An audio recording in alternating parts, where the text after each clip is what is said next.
Hello, are you planning on growing some vegetables at home this year? Are you going to be growing them in buckets? Do you just have a small garden, and because you have a small garden there's no room for a compost pile? You might like one, but your garden's too small, and in any case you're worried about the smells, you're worried if a compost pile will attract vermin, and you don't want the work. You know, it might be too heavy a job for you to do, so you don't really want that. Well, there's definitely a way around that, and I'm going to show you that in this video. This is what I do every autumn of every year. I'm going to cut you back to some video now to show you what I do in every autumn of every year.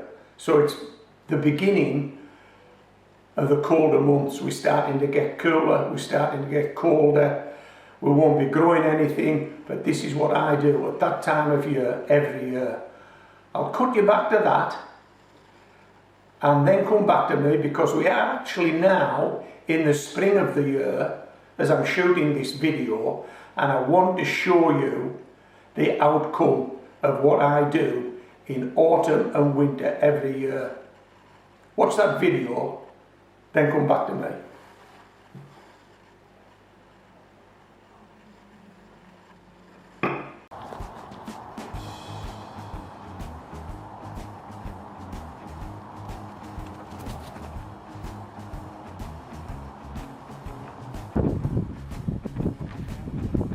Did you know that there are 79 minerals and trace elements in seaweed, and using seaweed is a superior way of bringing in copper, manganese, potassium, phosphorus, iron and zinc to the soil in a plant available form? Did you know that? Well, I had an inkling, but I didn't know it in that much detail, but I do now because I've seen it on Wikipedia. So I'm bringing that information to you, courtesy of Wikipedia. All that in seaweed, 79 trace elements. So if we can compost this seaweed down, break it down, get it into our soil, then we've delivered 79 trace elements, the possibility of delivering that many trace elements into the soil. Wow, that's got to be good, that's got to pack some punch. This is a video update of a video that I shot a month ago, the beginning of September, as we start to move into autumn in the UK, and we're now in the beginning of November, so we've got one autumn month behind us. And that video, smallest compost pile in the world, in that video we chopped a mix of seaweed and leaves and we sat it on pots, on these buckets, these 10-inch buckets, 10-inch pots, and that was our smallest compost pile in the world. Now before I shoot this update, what I want to do is I want to clip in a very short piece of video now from that original video, and then come back to me and I'll explain what this video is about.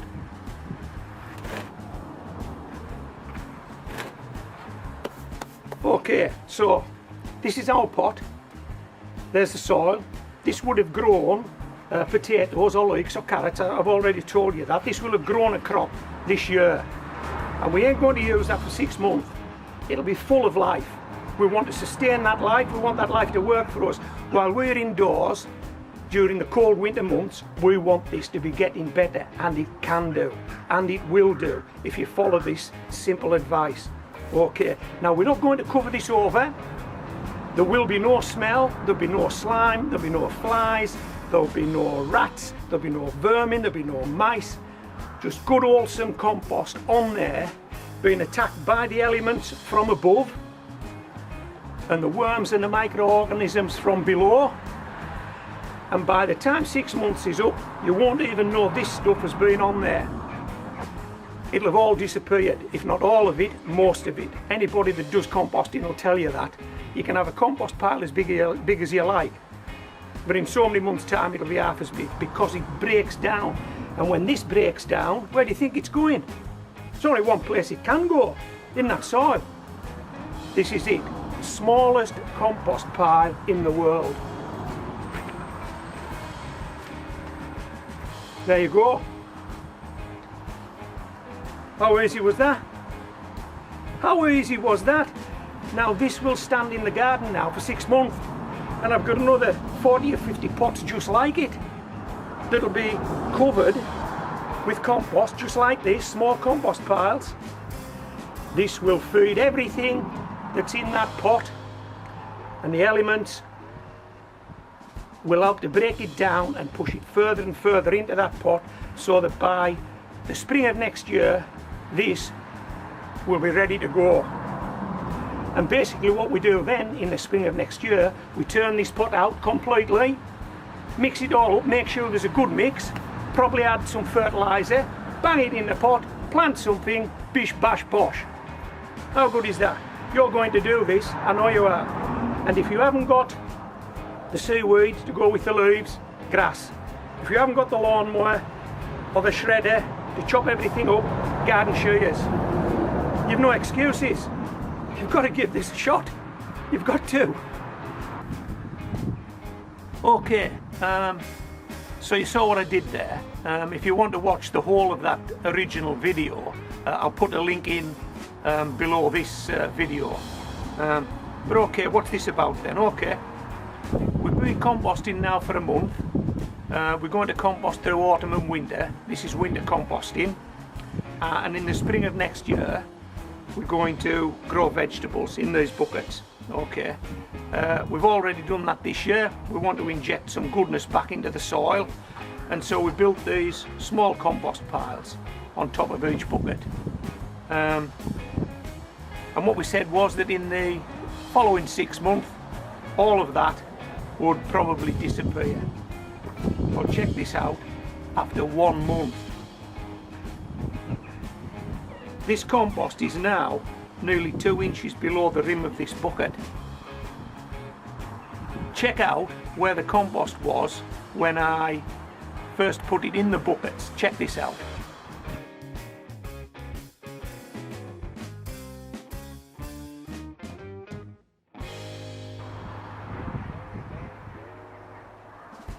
Okay, so I think you can see from that that the compost was probably 2, 3, 4 inches above the level of this bucket.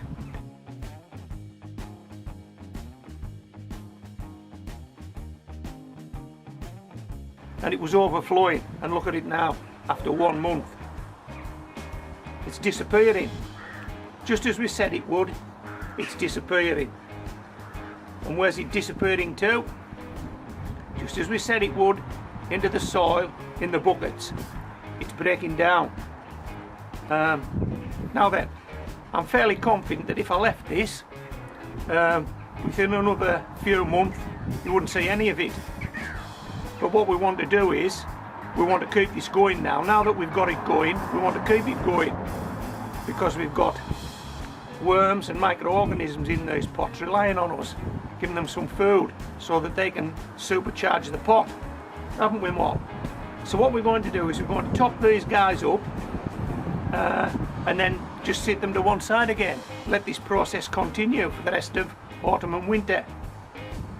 But what we're going to top these guys up with, I've just cut my lawn, and hopefully the last time this year.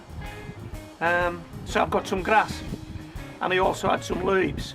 So this time we're going to top these up with a mixture, a chopped mixture of grass and leaves. So we've got the green, we've got the brown, we've got what we want. Let's top these guys up. Excuse me, Molly.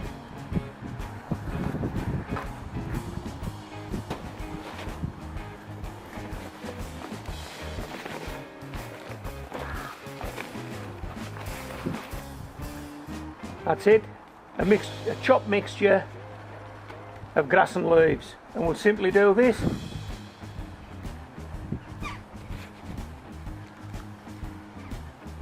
How easy is this?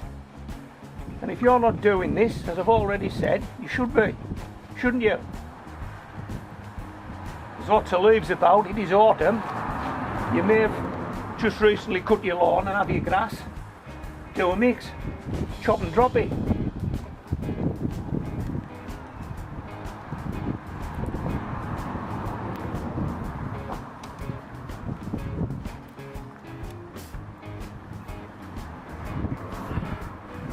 Excuse me. Okay, so that's it. We've rebuilt the smallest compost piles in the world again. We'll sit these to one side and we'll see how they go.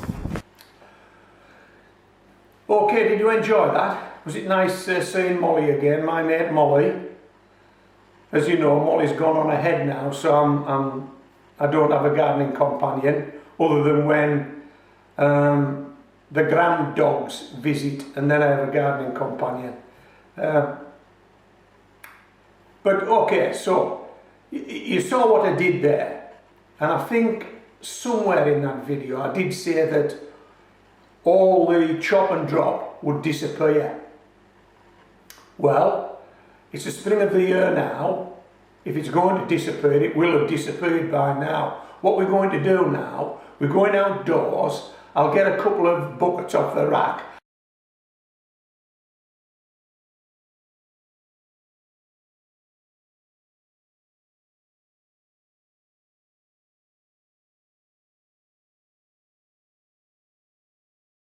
We'll have a look at what's left of that chop and drop, and then we'll turn those buckets out and we'll get ready for reinvigorating them with some fertilizer, and then we'll start all over again. Hey, this soil, I may have used this soil for a decade. It just goes on and on and on and on. If you manage your soil, you can use it forever. You can use it forever, provided you manage your soil, provided you maintain it. And this is how I do it. You might want to give it a shot. I know we're just moving into spring, and then we're going through summer. It's a long way away, but I will guarantee this. If you're growing in buckets, you will be turning them out at some point this year, probably in the summer months, and hopefully you're going to have a bumper crop. You're going to get some lovely vegetables. But what you're left with now, you're left with an empty bucket and a pile of soil or compost, and you're not too sure what you should be doing with it. You do with it what I do with mine, and you'll be using it year after year after year. Right, let's go out and turn a couple of buckets out. Come on. Yeah, come on.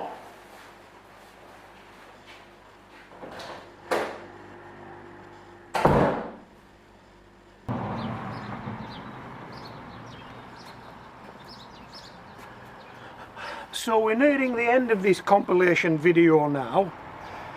It started in the beginning of autumn last year, where we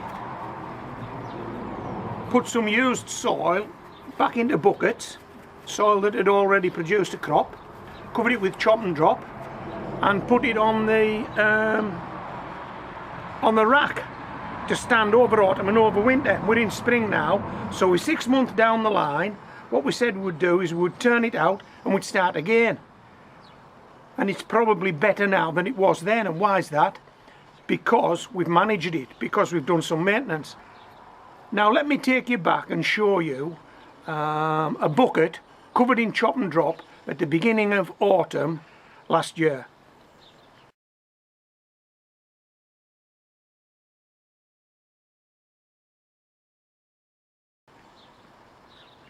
Okay, so you saw that there was about a 4-inch pile of chop and drop on that bucket in autumn last year. Now let's see what's left of that chop and drop at the beginning of spring this year, 6 months down the line.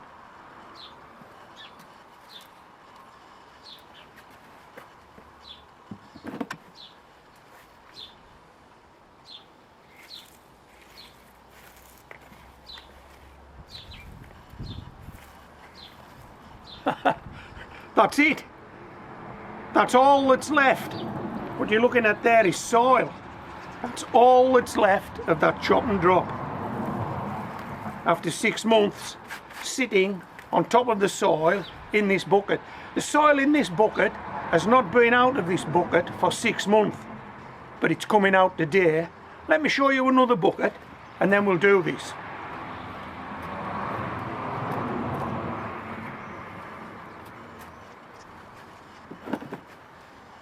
See what we've got here.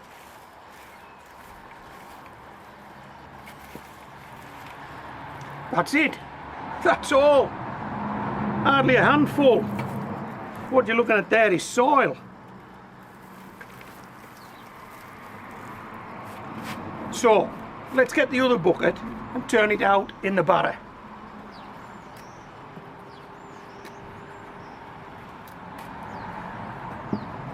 There we go.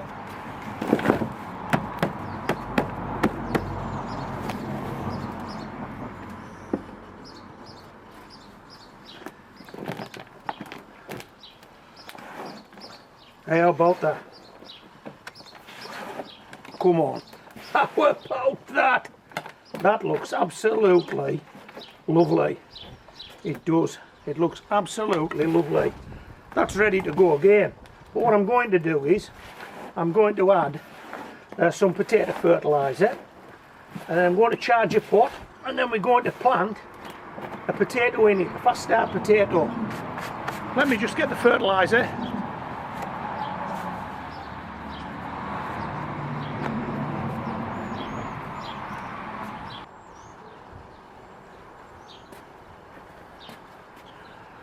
Okay, there we go. Let's just add a little bit of fertilizer.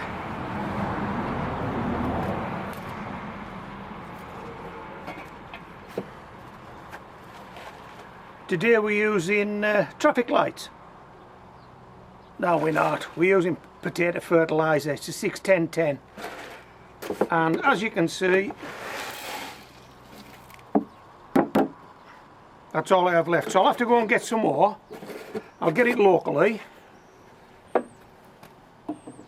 How much am I using? Well, I'm using what I've got left. That's how much I'm using. That's it. And we'll just incorporate that in. Now, once I've planted this potato, there should be enough goodness in this soil. Bear in mind, it's had all that chop and drop on it for 6 months. That's all disappeared into it.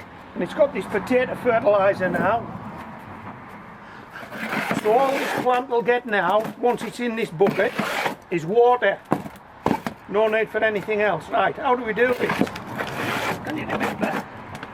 I think we put 2 or 3 inches in the bottom, don't we? Yeah, I'm sure we do. 2 or 3 inches in the bottom. Does that look like 2 or 3 inches? It does to me.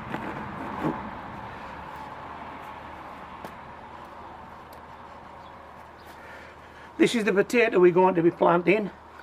It just so happens to be a potato called Cultra. I've given it a fast start, as you can see, in this yogurt pot. So it's a potato plant now, as opposed to a potato, I suppose. Look, we've got roots, we've got shoots. It's a plant.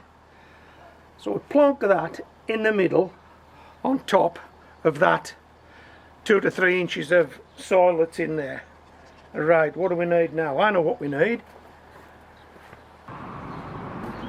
This is what we need. We need this sawn off pop bottle. That's going to protect that foliage so we don't break it off, and I'm going to bury that potato. I can be as rough as I like. I'm going to bury that potato. Now, while I do this, if you're not a regular of mine, you're thinking, well, why don't you just half fill it and let the leaves poke out the top? Why don't you do it that way? Why are you filling it completely? Well, I've done it before and it works, so I'm going to do it the same way again. And what's more, I'm going to take the camera into the greenhouse when I finish this one, and I'm going to show you some potatoes, fast start potatoes that I planted just like this 2 weeks ago. So just shake that. Throw that down the garden, tidy up later. And we'll just shake the soil in. Okay. Looks a bit savage, doesn't it? Come on. We're going in the greenhouse. The potatoes you can see that are marked with a white pebble, they're a potato called Bambino. They were planted in exactly the same way as the one I've just planted on camera. They were completely covered. 2 weeks ago you could not see any of those green leaves. They were completely covered. I buried them. Now as you can see, they've taken no harm, have they? And if we get a bit closer, I think you might be able to see the soil on the leaves where they've actually pushed through. Those leaves were completely buried. The only way I've got soil on those leaves is because those leaves have pushed through the soil to break the surface. Okay, so I hope you've enjoyed this video. If you have, give me a like, give me a thumbs up, subscribe if you're not a subscriber. This is Homegrown Veg, signing out.